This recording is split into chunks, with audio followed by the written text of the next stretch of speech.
বিয়েটা এবার করে নে, এভাবে আর কতদিন চলবে?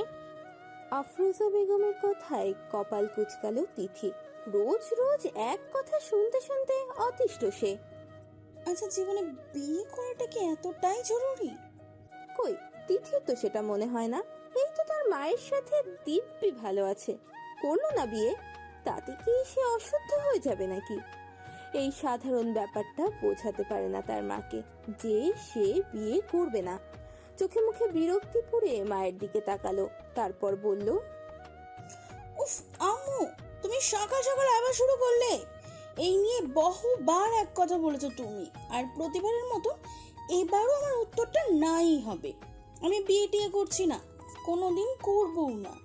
আজীবন তো আমি থাকবো না রে। তোকে একটা ভালো জায়গায় বিয়ে দিয়ে সুখী দেখে শান্তিতে মরতে চাই। তোর মা হিসেবে এইটুকু আশা করা কি আমার ভুল?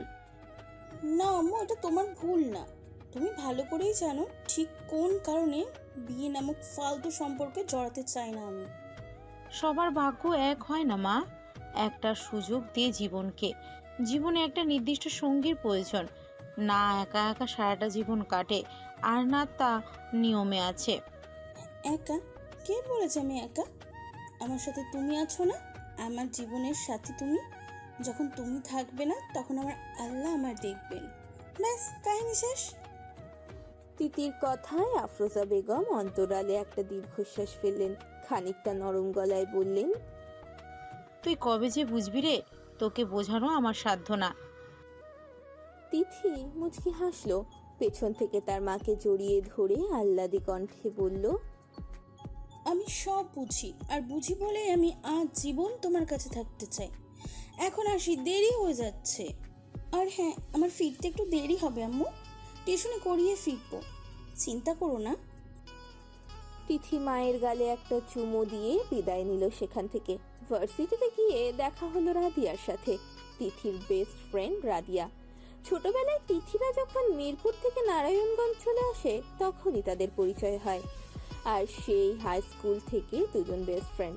দুজনের মধ্যে বন্ডিংটা খুবই স্ট্রং। চোখ বন্ধ করে একে অপরকে বিশ্বাস করতে পারে তারা, এতটাই গভীর তাদের সম্পর্ক। রাদিয়া তিথিকে দেখে বিচলিত কণ্ঠে বলল, এতক্ষণ ছিলি কই হারামজাদি?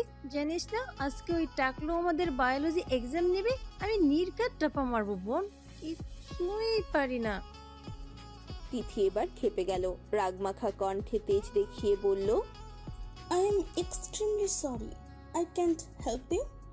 আচ্ছা, মাঝে মাঝে একটু পড়াশোনা তো করতে হয়, এটা কি তোর মনে হয় না? আজীবন কি আমার থেকে কপি করেই পাশ করে যাবি?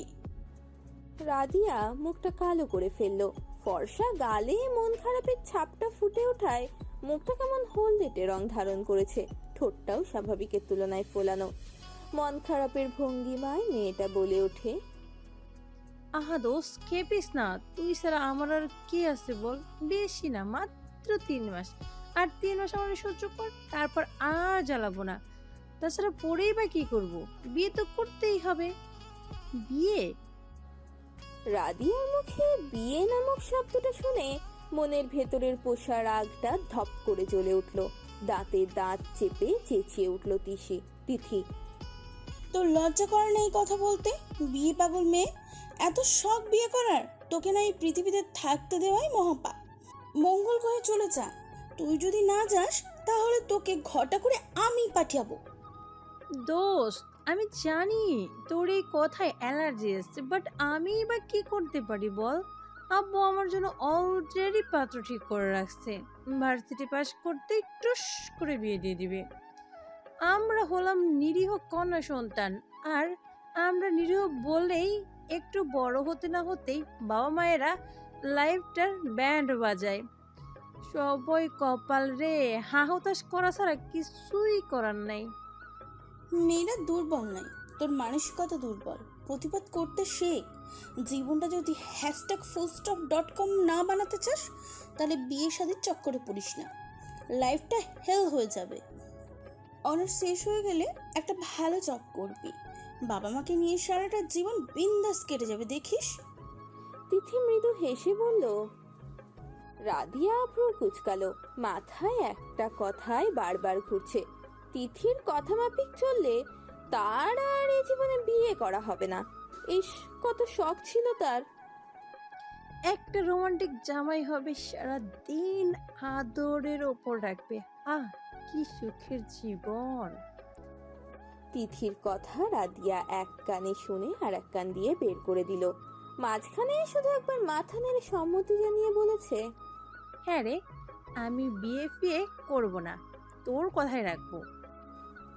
রাদিয়া ব্যস্ততা দেখিয়ে তিথিকে বলল, দোস্ত ক্লাসে চল, দেরি হলে টাকলো আবার পেয়ে বসবে। শালা পেট মোটা গোপাল ভার্সিটির প্রফেসর বলে কি মাথা কিনে নিছে। আচ্ছা তিথি, ওই শালাকে প্রফেসর কে বানাইছে বলতো? শালা খচ্চর, আমি যদি এই ক্যারেক্টার ভিপি হতাম না, তাহলে নগদে ওই শালাকে রাস্টিকেট করতাম। পেট মোটা বুইরা। তিথি রাদিয়ার দিকে বিরক্তি ভরা চোখে তাকালো।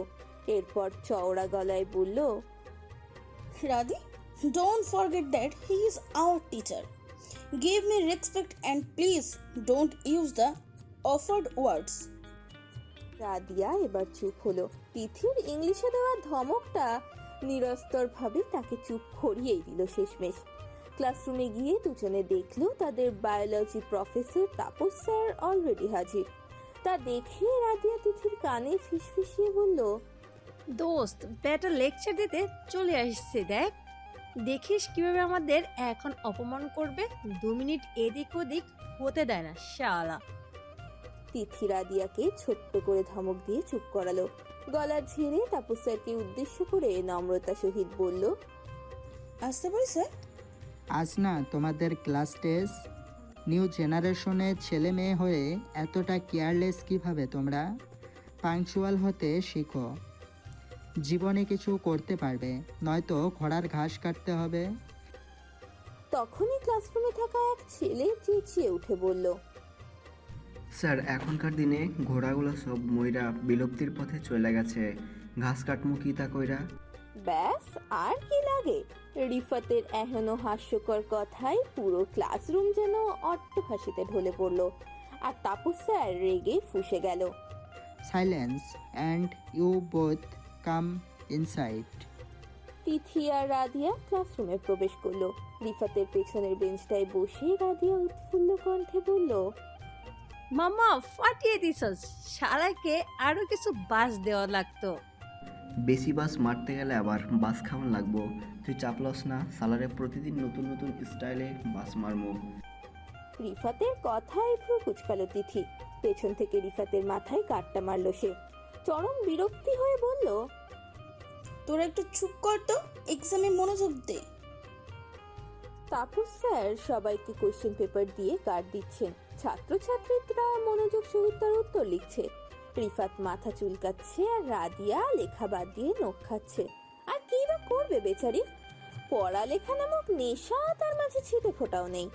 রিফাত ফিস ফিস করে তিথিকে বলল, দোস্ত, মাইক্রোটিক কন্ডিয়ারের ছবিটা আঁকাই দেন রে, মুই ভুলে গেছি।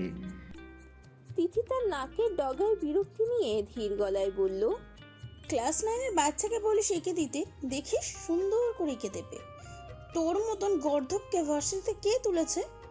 বোন শিখাই দে রে বোন। তাপস স্যার রিফাতের কাছে এসে ধমক দিতেই চুপ হলো সে। হঠাৎ স্যারের কল আসায় কথা বলতে বাইরে গেলেন তিনি। তার মুখে ছিল এক প্রাণোচ্ছল হাসি। তা দেখে রিফাত সন্দেহ চোখে তাকিয়ে বলল, শালায় এত হাসতেছে কেন, কাহিনী কি তা? রাদিয়া বলল, মনে হয় বেটার বউ কল দিছে। তুই জাস্ট ভাবতে পারবি না, বেটার বউ যা সুন্দরী, এই পেট মোটা টাকলু বুইরা শালাকে কেন বিয়ে করলো রে? রিফাত একদলা রাগ নিয়ে বলল, শালাই মনে হয় কালা জাদু টাদু কইরা বিয়ে করছে। আমার মতন হ্যান্ডসাম পোলাপাইন থাকতে, আমার মতো হ্যান্ডসাম পোলাপাইন সুন্দরী পটাইতে গেলে থতমতো খাই, আর এবারটা বিয়ে করে ফেলাইছে। কি ভাগ্য শালার। তুই দেখালস ওর সুন্দরী বউরে আমি ভাগাই নিমু, আর ওই বইয়ের চোখে ময়রা যামু। রাদিয়া প্রাণ খুলে দাঁত বের করে ক্লোজ আপ একটা হাসি দিল। দেখে বোঝাই যাচ্ছে যে তাপস স্যার মোড়ে স্বর্গে গেলে সে প্রচন্ড খুশি হবে। ক্লাস টেস্ট শেষ হওয়ার পর এন্টারশিট জমা দিয়ে বের হয় তিথিরা। তিথি বরাবরই ভালো স্টুডেন্ট, তাই পরীক্ষা সে ভালোই দিয়েছে। রাদিয়া খুব একটা ভালো দেয়নি, তবে তাতে তার কোনো মাথা ব্যথা নেই। যতটা লিখেছে টেনে টেনে দিব্যি পাশ করে যাবে সে। রিফাতের খুব মন খারাপ, পরীক্ষার জন্য নয়, গার্লফ্রেন্ডের সাথে ঝগড়া হওয়ায় ছেলেটার মন খারাপ। তিথি, রাদিয়া, রিফাত তিনজন ক্লোজ ফ্রেন্ড। যদিও তিথি ছেলেদের সাথে মেশে না, এক বিশেষ কারণে সহ্য করতে পারে না পুরো ছেলে জাতিকে সে। ভাগ্যক্রমে রিফাতের সাথে বন্ধুত্ব হয় ওর। তিনজন গল্প করতে করতে ক্যান্টিনে গিয়ে বসলো। গল্প করতে করতে রাদিয়ার চোখ গেল কালো রঙের একটা গাড়ির দিকে। কাঁধ দিয়ে তিথিকে হালকার উপর ধাক্কা মেরে বলল, ওই দেখ তোর হিরো। তিথি সেদিকে তাকিয়ে। রাদিয়া তিথিকে কনুই দিয়ে ধাক্কা মেরে বলল, দেখ তোর হিরো। তিথি সেদিকে তাকিয়ে অবাক বনে গেল। তবে শুধুই যে অবাক তা কিন্তু নয়, খানিকটা বিরক্তও সে। গত 1.5 বছর ধরে এই ছেলে তার পেছনে পড়ে আছে। প্রতিদিন পরিচিত মুখটা দেখে সে, কিন্তু কত করে বলেছে মেয়েটা যে সে ছেলেটিকে ভালোবাসে না, কিন্তু তাতে কোনোরূপ প্রতিক্রিয়া হয়নি। আচ্ছা, ছেলেদের এত ধৈর্য আসে কোথা থেকে? জানতে চাই তিথি। 1.5 বছর এভাবে একটা মেয়ের পিছনে ঘুরে নিজের মূল্যবান সময় নষ্ট করার কোনো মানে হয়? ছেলেটার নাম অর্ণব খান, কোটিপতি বাবার একমাত্র ছেলে। পড়াশোনা অনেক আগেই শেষ হয়েছে তার। প্রায় 4 বছর আগে তার বাবার বিশাল ফ্যাক্টরির সবটা দায়িত্ব নিজের কাঁধে তুলে নিয়েছে। আর এরই মাঝে তার পরিচয় তিথির সাথে। বেশি সময় লাগেনি তিথির নামটা নিজের বুকের গভীরে বসাতে।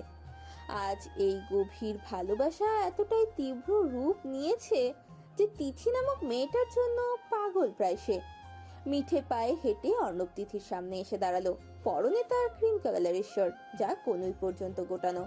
বাম হাতের কবজিতে বেশ দামি সাদা রঙের ব্র্যান্ডেড ঘড়ি, পায়ে পরা অ্যাশ কালারের জুতো।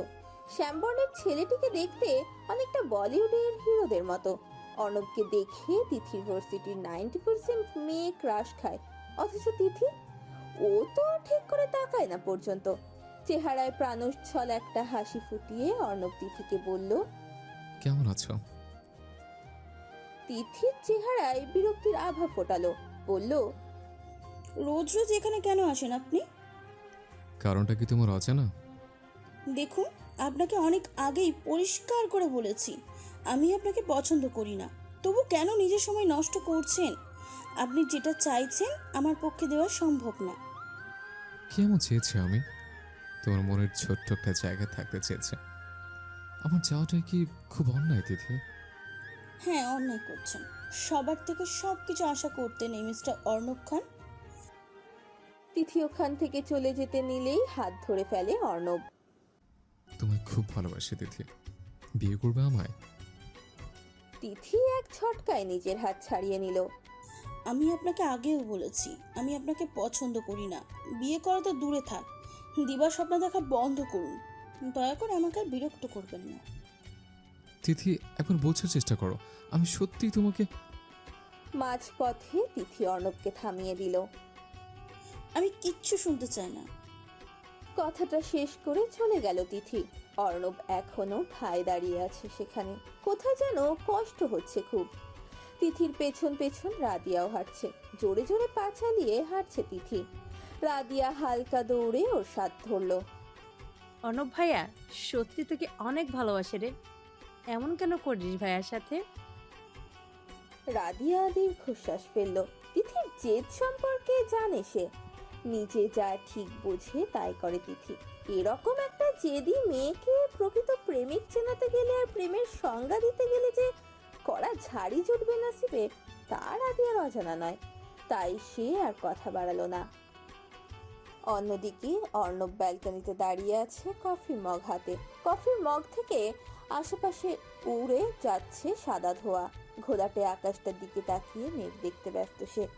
মেঘলা আকাশটার মতো আজ ওর মনটাও ঘোলাটে। কত করে বুঝিয়েছে তিথিকে, কিন্তু তিথি যে নাছোড় বান্দা, বারবার অর্ণবের ভালোবাসাকে প্রত্যাখ্যান করে।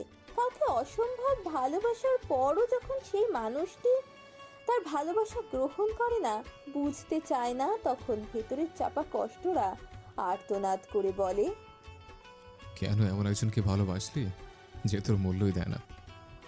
অভিমানে বিক্ষিপ্ত হওয়া মনটাও অধৈর্য হয়ে বলে, ছেড়ে দে না, যে যেমন ভাবে থাকতে চায় তাকে তার মতন থাকতে দে। কেনই বা হবি তার বিরক্তির কারণ? ঠিক পর মুহূর্তেই মনটারও আবারও নরম হয়। সে আবেগী সুরে তখন বলে, তাকে না দেখে থাকতে পারবি তুই? ছেড়ে দিয়ে ভালো থাকবে? তার কল্পনা ছাড়া এক একটা মুহূর্ত কাটাবে কিভাবে? তোর কি কষ্ট হবে না? দম বন্ধ আসবে না? কাঁদতে ইচ্ছা করবে না? মন যখন নরম হয় তখন আর ক্ষোভ থাকে না অর্ণবের মাঝে। অভিমানেরাও দূরে সরে যায়, থাকে শুধু ভয়, হারিয়ে ফেলার ভয়। যাকে হৃদয়ের গহীনে স্থান দিয়েছে তাকে কিভাবে মুক্ত করে দেবে সে? প্রাণ পাখি ছাড়া কি ভাঙা হৃদয় নিয়ে বেঁচে থাকা যায়? প্রতিটা মুহূর্ত কি ছন্ন ছাড়া লাগবে না? পিতৃ হৃদয়ের হাজারটা অনুভূতি কি সে বোঝে না? সবটাই যে ওর নামে লেখা, তা কি সে জানে না? অভিমানে বিক্ষিপ্ত হওয়া, আবার নরম হওয়া মন, দলা পাকা অনুভূতিগুলো। আচ্ছা, এগুলো কি ভালোবাসা নয়? সবই কি মোহ? মোহ কি আদৌ এতটা দৃঢ় হয়? মোহ বুঝে কাউকে এত কষ্ট দেয়? তীব্র ভালোবাসাকে কেন বোঝে না তিথি? কেন সে এতটা পাষাণ? ভাবতে ভাবতে টলমল হয়ে এলো অর্ণবের চোখ। কফির মগে ছোট্ট করে চুমুক দিয়ে আবারও তাকালো আকাশের দিকে। 2 বছর আগে এমন একটা দিনেই তো দেখা হয়েছিল ওর তিথি পাখির সাথে। ফ্ল্যাশব্যাক। আধা ঘন্টা ধরে ট্রাফিক জ্যামে আটকে আছে অর্ণব। বাবার অফিসে জয়েন করেছে গতকাল। আজ অফিসে ওর প্রথম দিন, অথচ আজই দেরি হচ্ছে। সবাই কি ভাববে? তাদের অফিসের নতুন বস পাংচুয়াল না, ঠিক সময় অফিসে আসে না। রাগে সারা শরীর টকবক করছে অর্ণবের। ট্রাফিক জ্যামেরও বলিহারি, সবার কাছের 12টা বাজায় ছাড়ে। গাড়িতে বসে একটু পর পর ঘড়ি দেখছে অর্ণব। এই মুহূর্তে নিজের চুল টেনে ছিঁড়তেও ইচ্ছে করছে তার। অন্যদিকে রিকশায় বসে আছে তিথি। আজকে ওর চাকরির ইন্টারভিউ, অথচ বেচারি আজকে দেরি করে ফেললো। সব দোষ এই জ্যামের। আজ মনে হয় চাকরিটা আর হবে না তিথির। কথাটা ভাবতেই মন খারাপ করে ফেললো মেয়েটা। আকাশটা কেমন যেন ঘোলাটে হয়ে আছে। কোথাও কোথাও জমে আছে ঘন কালো মেঘ, তার সাথে তাল মিলিয়ে ভ্যাপসা গরম। উফ, চরম অসহ্য লাগছে সবকিছু। অর্ণবের বিরক্তি ভরা চোখে এদিক ওদিক তাকাচ্ছে। ঘাড় ঘুরিয়ে বামে তাকাতেই চোখ থেমে গেল এক মেয়ের দিকে। আকাশি রঙের জামা পরা মেয়েটি বিরক্তি নিয়ে টিস্যু দিয়ে কপালের ঘাম মুছছে। কি নিষ্পাপ দেখতে, লাল টুকটুকে গোলগাল মুখটা, কত মায়া। মনে হচ্ছে সৃষ্টিকর্তার সবটুকু মায়া এই মেয়েটির মুখে ঢেলে দিয়েছে। ছোট্ট ছোট চোখ, পাপড়ির মতো ঠোঁট, গালে আবার কুচকুচে তিল। জীবনে প্রথম এত মায়াবী মেয়ে দেখেছে সে। মেয়েটির দিকে তাকিয়ে থাকতে থাকতে যে কখন জ্যাম ক্লিয়ার হয়ে গেছে তা জানেই না অর্ণব। কিন্তু কি আর করার আছে, সব মায়া ত্যাগ করে নিজ গন্তব্যে পাড়ি দিল অর্ণব। তবে সেই মায়াপুরীর মায়া ত্যাগ করতে পারেনি সে। লোকচক্ষুর অগোচরে তার একটা ছবি তুলে নিয়েছে, খুঁজে দেখবে পরে সময় করে। জীবনের প্রথম ভালোবাসা বলে কথা। প্রথম কারোর মুখের মায়ায় পড়ে ছেলের বুকটা যে খালি হওয়ার দশা তখন। তখন তো তার খোঁজ নিতেই লাগবে। রেইনবো ফ্যাক্টরির অফিসের সামনে নেমেই দৌড়তে লাগলো তিথি। বিষয়টা অদ্ভুত, তবুও কিছু করার নেই তার। আধা ঘন্টা লেট সে। কি জানি, বস হয়তো রেগে মেগে দেখাও করবে না। চাকরি দেওয়া তো দিবস স্বপ্ন। অফিস রুমের সামনে গিয়ে এক অ্যাসিস্ট্যান্টকে জিজ্ঞেস করলো তিথি। আচ্ছা, ইন্টারভিউ কি শেষ? অ্যাসিস্ট্যান্ট মেয়েটি বলল। তিথি একটা স্বস্তির নিঃশ্বাস নিয়ে শান্ত হয়ে বসলো। অর্ণব প্রায় 4 জনের সাথে কথা বলেছে। ওর পার্সোনাল অ্যাসিস্ট্যান্টের জন্য মন মতো কাউকে এখনো পায়নি। ধরে নিয়েছে আশায় নৈরাশ্য হবে, আজ আর পাবে না তার বিয়ে। এক ঢোক পানি খেয়ে ডাকলো পরবর্তী জনকে। একটু পর একটি মেয়েলি কণ্ঠ কানে এলো তার। May I come in sir? Arnab দরজার দিকে তাকিয়েই বলল, yes please come, take your seat. মেয়েটি বসার পর অর্ণব টেবিলে থাকা ফাইলের দিকে তাকিয়ে বলল, আপনার পেপারসগুলো। কথাটি বলেই মেয়েটির দিকে তাকায় অর্ণব। আর তাকানোর পরই তার চোখ দুটো স্ট্যাচু অফ লিবার্টির মতো থমকে যায়। অর্ণবের চোখ থমকে গেল মেয়েটির দিকে। সকালের সেই মেয়ে না? হ্যাঁ, সেই মায়াবী মেয়েটাই তো বসে আছে তার সামনে। আচ্ছা, অর্ণব কি স্বপ্ন দেখছে? যাকে খুঁজবে বলে ঠিক করে রেখেছিল সে হেঁটে হেঁটে তার অফিসেই চলে এলো। কোইন্সিডেন্ট ছাড়া কি বা হতে পারে এটা? অর্ণবের সামনে তুড়ি বাজাতেই ধ্যান ভাঙলো অর্ণবের।